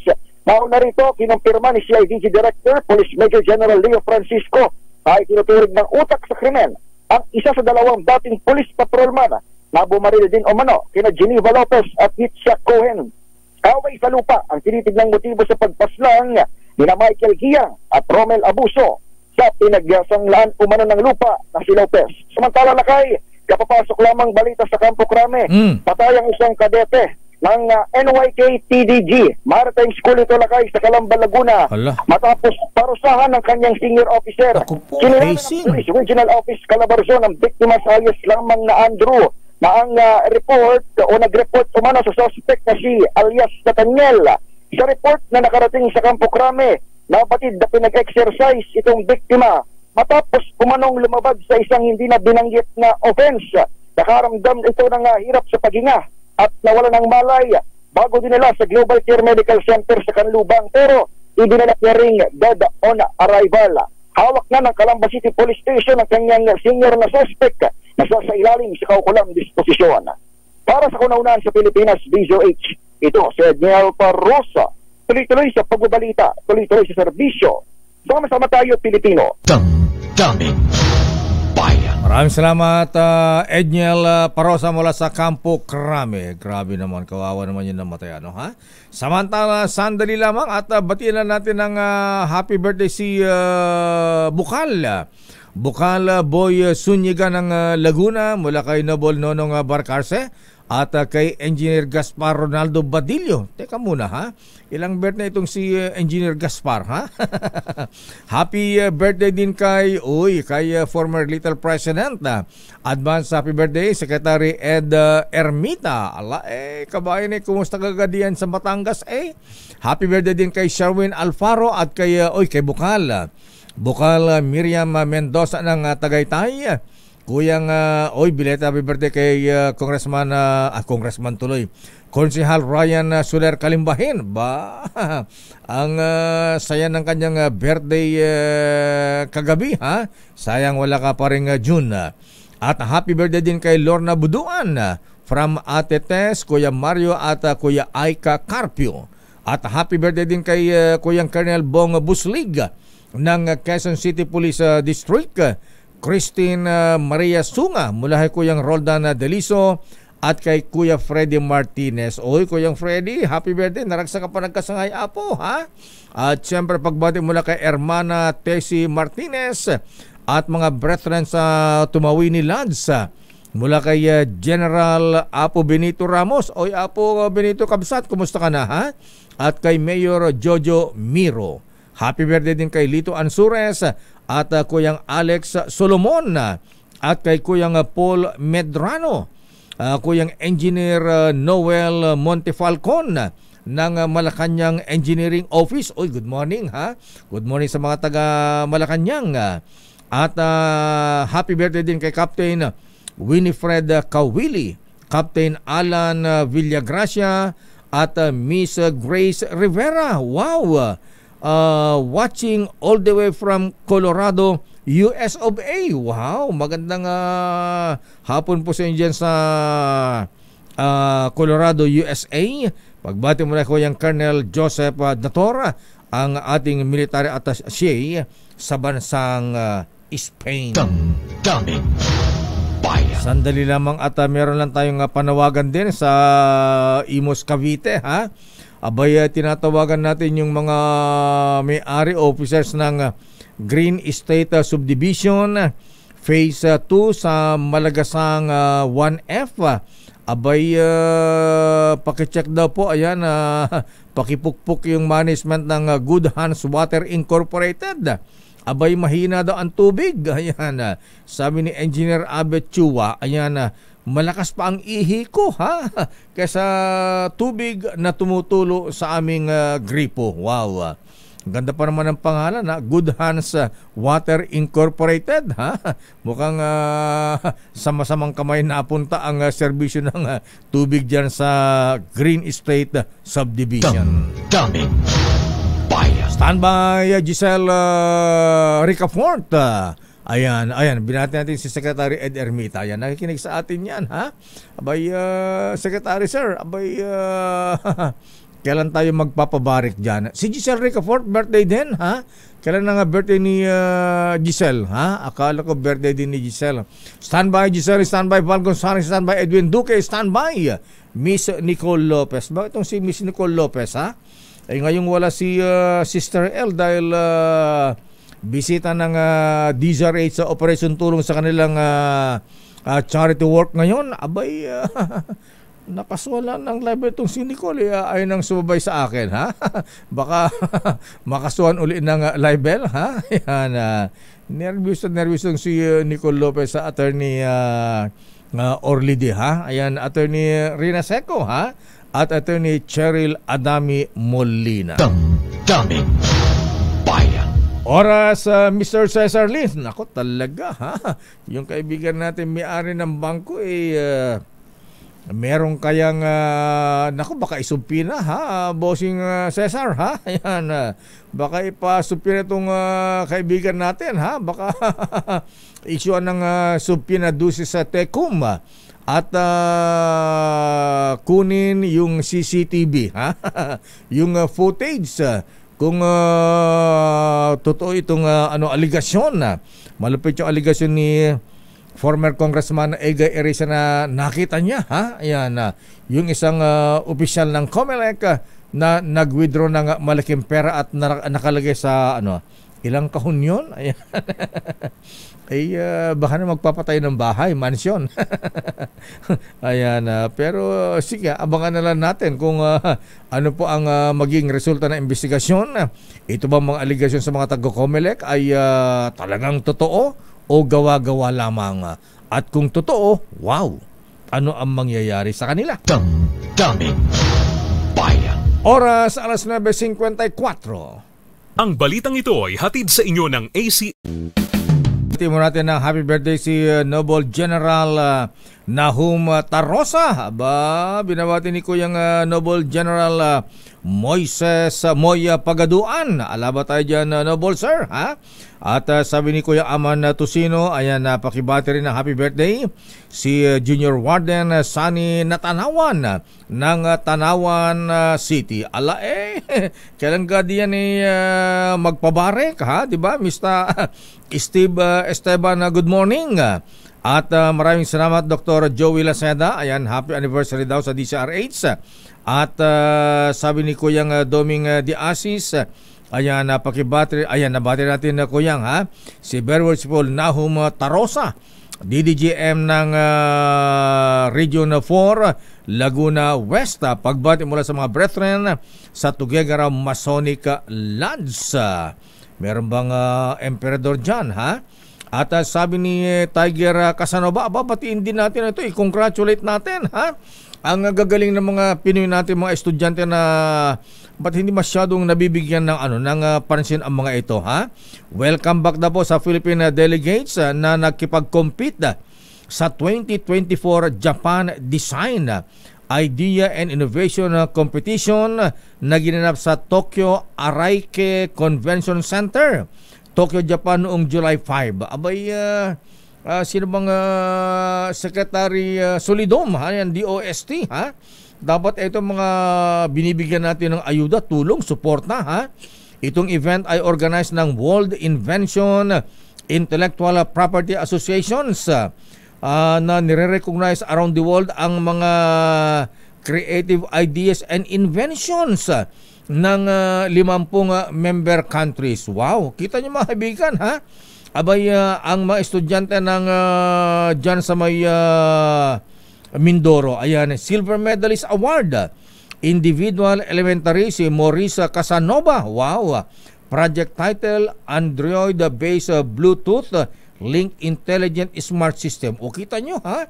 Mga bata pa nasa elementary, ang gagaling na, ha? Eto, malupit. Gold Medalist Award ang Junior High School Division sina Kimione Gayeta, Ayisa Alcaide, Caitlin Mendoza, ayan na project title, Piper, a mobile controlled Piper traversing robot. O kita nyo ha, gumagawa na sila ng robot, Secretary Solidum. All students are from Holy Infant Academy in Calapan City, Oriental, Mindoro. Ayan. Also, Ma'am Noida Castro of DepEd as a Philippines official delegate at ang international judge sa nasabing event. Wow! Ang gagaling. Congrats, Maurice Casanova. Ayan. Kararating lamang daw po nila mula sa bansang Japan. O kita nyo ha, mga bata ang gagaling ngayon ha, sumasali sa nananalo sa mga international competition. Yan ang dapat nating suportahan ha. Pagka nandyan na si Secretary Sani Angara sa DepEd, ayan, makaasa kayo ha. Tututukan natin ang ganitong klase ng suporta sa ating mga estudyante, sa ating mga kabataan. Daming bayan. Mahigit 27,000 alcohol-related death. Wow! Naitala sa bansa. Department of Health at Syntax Coalition umapela ng alcohol control. Kaya nga sinasabi sa inyo ng emperador, drink responsibly, ha? Ayan, huwag walwal. Abay, kailangan ni hina-hina lang mga kuya, ha? RS number 15, Giselle Ricafort, please come in. Miss Giselle. Lakay, nakapagtala na ng mahigit 27,000 alcohol-related deaths o pagkamatay sa alak sa buong Pilipinas. Dahil dito nagkaisa ang Department of Health at Syntax Coalition na nanawagan para sa alcohol control. Idinaos nilang isang forum na tinawag na Alcohol Tax itaas sa lungsod ng Quezon na suporta sa mas mataas na buwis sa alak at layong itaas ang awareness sa panganib sa kalusugan ng pag-iinom. Sa pag-aaral ng Health Promotion and Literacy Longitudinal, lumitaw ang significant na dami ng mga Pilipino na naniniwalang harmless o may pakinabang pa sa kanilang kalusugan ang moderate alcohol consumption. Talibas ito sa ebidensyang hawak ng World Health Organization na walang level ng pag-iinom ng alak ang hindi delikado. Sa datos ng Metro Manila Accident Recording and Analysis System ng MMDA, mula 2005 hanggang 2020, pinataas ng alcohol intoxication ang panganib na maaksidente at mamatay ang mga driver sa National Capital Region. 12,000 umanong road user ang namamatay taon-taon dahil sa aksidente sa kalsada at halos 1/3 ang alcohol-related crashes. Mula sa para sa kauna-unahan sa Pilipinas, DZRH, Giselle Ricafort, tuloy-tuloy sa pagbabalita, tuloy-tuloy sa serbisyo, sama-sama tayo Pilipino. Kaya nga sinasabi natin na Miss Giselle, Noble Director Juna Samaniego, ha? Abay, Kuya Pats Arwas at Teddy Calaw, abay kailangan ni hina-hina lang, ha? At sa mga senior citizens, tama na yung 3 kutsarita ng emperador, ha? Daming bayan. Kaso lawan sa 3 minor de edad na sangkot sa panguholdaw at pananaksak sa isang babaeng estudyante sa loob ng UP campus. Isasampa na ng Quezon City Police ngayon. Arrest number 5, Val Gonzalez, please come in. Val. Mayor Deo, anumang oras ngayong araw ay may sasampa na ng Quezon City Police District ang kasong paglabag sa Article 294 ng Revised Penal Code o robbery with serious physical injury laban sa 3 mga binatilyo na nang hold up at pinagsasaksak pa ang babaeng estudyante sa UP Diliman Campus noong Lunes. Sa panayam ko kay QCPD Station 9 Commander Police Lieutenant Colonel Sakari Catelianda, tinihintay na lamang aniya nila ang Certificate of Discernment na manggagaling sa lokal na tanggapan ng DSWD para maiakyat sa Prosecutor's Office ang kaso. Aniya, isa ito sa requirements ng korte dahil pawang mga minor de edad ang 3 mga sospek. Kabilang sa sasampan ng kaso ang mga naarestong 2 na nagkakaedad ng 14 at 15 anyos habang nakakatakas naman ang isa pa na 16 o 16 na taong kulang lamang. Lumalabas sa investigasyon ng QCPD na magja-jogging sana ang 18 anyos na babaeng estudyante ng Ateneo de Manila University nang lapitan ng 3 na noon ay nag-aabang na pala ng mabibiktima. Sabi ni Lieutenant Colonel Capellan, nanlaban ang dalaga kaya't ito ay pinagsasaksak ng 11 beses sa iba't ibang bahagi ng katawan na ngayon ay nasa ligtas ng kalagayan sa St. Luke's Medical Center. Batay sa mga impormasyong nakarating sa mga investigador ng QCPD, nagpapalipat-lipat na ng pinagtataguan ang 16 anyos na out of school youth na itinuturong may dala ng patalim at nanaksak sa dalagang estudyante ng Ateneo de Manila University. Para sa kauna-unahan sa Pilipinas, DZRH, ako naman Val Gonzales, tuloy-tuloy sa pagbabalita, tuloy-tuloy sa serbisyo. Sama-sama tayo, Pilipino. Grabe mga kabataan ngayon. Ano po, mahibigan, ha? Alulupit. Sandali lamang. Good morning, Noble Arman Alcala, ha? Ayan, at Kuyang Noble Martin Boy Osaita. Abay, ang aga mo, Kuyang Martin, aten ka ba ng hearing sa Senado? Hindi raw darating ang kaibigan mong si Mayor Alice Guo. Ayan, di ba na-ibenta sa'yo ko yung Martin Osaita yung Range Rover ni Misa Alice Guo pagka nagpupunta sa Batangas? Your business is our business. Oy, paalala nga pala ni Chairman and CEO Alatenco, ha, sa mga photo enthusiast, ayan, mahilig sa photography, ha. Abay, hanggang July 31 na lamang po ang submission ng entries para sa kanilang PAGCOR Photo Contest 2024 na bukas sa mga amateur at professional photographers. Ayan, ulitin natin. Ang tema ng PAGCOR Photo Contest 2024 ay Harvest Time para ipakita ang sipag, husay at pagsisikap ng mga magsasaka, mangisda at mga nasa sektor na agrikultura tungo sa masaganang ani. Ayan, ayon kay PAGCOR Chairman Alatenco, ito ay may bagong kategory, ha? Yung drone na kategory na kuha ng malarawang kuha sa himpapawid gamit ang drone cameras. Wow! Malaki-laki ang premyo, ha? Ayan, umabot na ng 2.23 million pesos. At ang mananalo sa conventional category, mananalo ng tig 100,000 piso. Ayan, at yung ibang category, tig 50,000 pesos. O, saan ka pa? Your business is our business.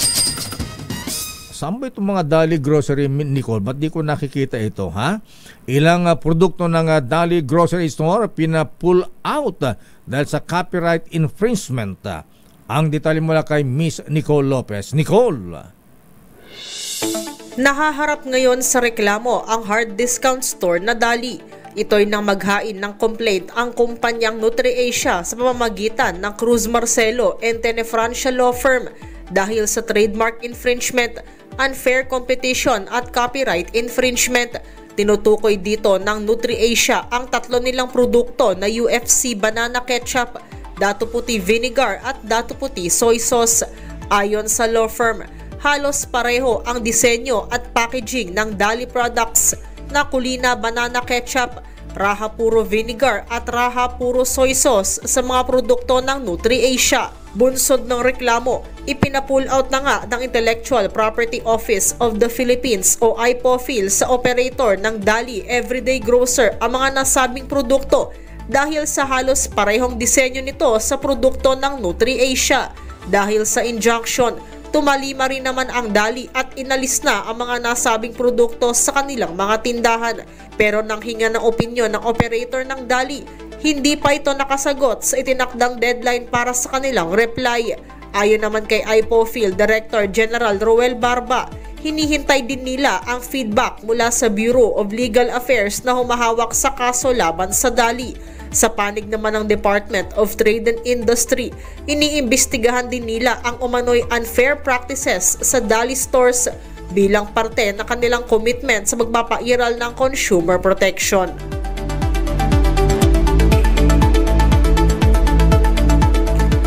Samantala, lumakas ang palitan ng piso kontra dolyar sa 58 pesos and 44 centavos kada US dollar, habang naitala sa $84 and 66 centavos ang halaga ng kada bariles ng Brent crude sa pandaigdigang merkado. At yan ang ating balita sa mundo ng negosyo. Your business is our business. Mula sa kauna-unahan sa Pilipinas, DZRH, ito si Nicole Lopez Tuloy-tuloy sa pagbabalita, tuloy-tuloy sa serbisyo. Sama-sama tayo, Pilipino. Maraming salamat, Miss Nicole. Ayan, ang dami talagang mga namemeke ngayon, ano ha? Pati mukha, pinepeke na, ha? Ayan, sarado ba yung ospital dyan sa Pasay, ha? Romel Cabanela, ha? Pwede mo magpa-transplant ng buhok? Pati buhok pala, nagta-transplant din sila, ano ha? Ayan, pwede magpabago ng mukha, ha? Ayan yung mga wanted. Sino nga ba yung drug lord yan sa Pasig na si Buratong? Aba yun nung wanted po, mahabigan nagpa-plastic surgery sa Thailand. Pero nahuli pa rin ha? Ayan, nasaan nga ba si Buratong? Naalala po niyo yung may-ari na yung tiyanggi ng shabu sa Pasig nung araw na nasa likod lamang ng Pasig City Hall nung panahon ni Mayor Enteng Eusebio. The road is long. Talaga, Nicole, ayaw mo ko samahan, ha? Tatakot ka ng malaybay ulit, ha? At yan ang kabuuan natin pala tuntuan ng damdaming bayan. Sa kalan ni Sister L na nandun ngayon sa activity ng charity work ng DZRH Operation Tulong.